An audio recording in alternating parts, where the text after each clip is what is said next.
examples. If you have your knee straight out in front of you and you put the center line on your knee, you can practice rolling back and forth. These shorts are the wrong material, synthetic. So practice this, trying to hit back and forth, creating this rocking on your knee with the center point right over the top of your knee. I'm going to switch sticks to demonstrate better. When it rocks to one side, you're going to hit it back across the other direction. When it gets to this side, you're going to hit it back across the other direction.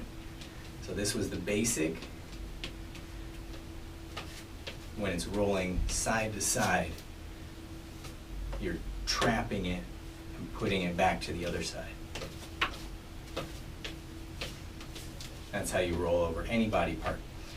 If you roll it over and you can manage to,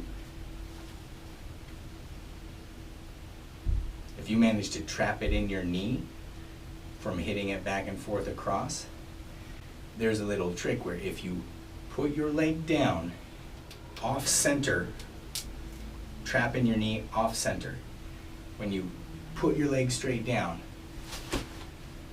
if you immediately bend your knee up, so you're going from one bent knee, pull it up, the stick will go from that leg and trap in your other leg.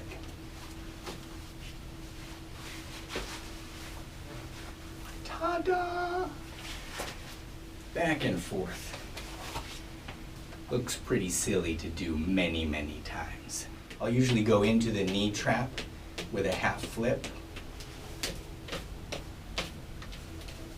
And that way, you can trap it in your knee. And you're just keeping contact and you can put it in there with your stick.